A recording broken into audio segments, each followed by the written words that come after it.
드라마델리입니다. 금이야 오기야 드라마가 방송되었습니다. 금잔디를 가수로 키워주겠다던 기획사는 말짱 다 거짓말이었나요? 마홍도는 돈을 다시 돌려받을 수 있을까 해서 기획사를 찾아갔지만 이미 어디론가 도망을 가고 없었는데요. 금강산은 경찰에서 사기꾼이란 걸 확인까지 했지만 금잔디는 기획사한테 속았다는 사실을 믿지 않았습니다. 보증금도 올려줘야 하니 걸그룹을 못하게 하려고 가족이 자신에게 거짓말을 한다고 생각했는데요.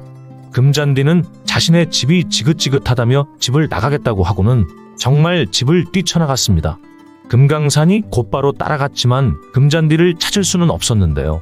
주변 사람들의 말처럼 단순히 순간적인 감정이니 기다리면 올 거라고 생각하면서도 금강산은 한편 겁이 났는데요. 10년 전 금잔디의 엄마 이선주가 집을 나갈 때도 상황이 거의 비슷했기 때문입니다. 홧김에 나간 거니 곧 돌아올 것이라 믿었습니다. 하지만 그로부터 10년입니다. 죽었는지 살았는지 소식이 없는 건 물론이고 자취조차 발견되지 않은 건데요.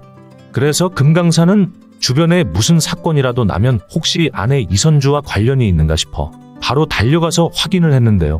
그런데 기획사에 속은 상황도 속이 상해 죽겠는데 금잔디는 자신이 걸그룹 하는 걸 반대하는 거 아니냐고 화가 나서 집을 뛰쳐나가버린 건데요. 금강산 속은 정말 말이 아닙니다. 썩어 문드러진다는 표현이 적당한데요. 10년 전 이선주가 떠난 후로 이제까지 그렇게 살아왔습니다. 하지만 누구한테 불평불만 한마디 한 적이 없죠. 금강산은 이 모든 게 자신이 떠나야 할 짐이라고 생각하며 산 건데요. 이번에는 또 이런 일이 생기니 정말 기운이 빠질 만도 합니다. 하지만 정신없이 금잔디가 어디 있는지 동네를 찾아다니는데요. 혹시 금잔디조차 자신의 아내 이선주처럼 영영 사라져버릴까봐 한편 무섭기도 한 금강산입니다. 하지만 날이 저물도록 금잔디는 나타나지 않았는데요. 결국 금잔디는 호랑미술학원에서 발견되었죠. 옥미래가 창고에 물건을 갖다 놓으려고 갔더니 귀신처럼 숨어서 핫도그를 먹고 있었나요? 옥미래는 깜짝 놀라긴 했지만 없어진 금잔디가 거기에 있어줘서 다행이라고 생각하는데요. 금강산과 옥미래의 만남은 첫 만남부터 계속 중간에 금잔디가 끼어들어 두 사람의 인연을 만들어가는데요.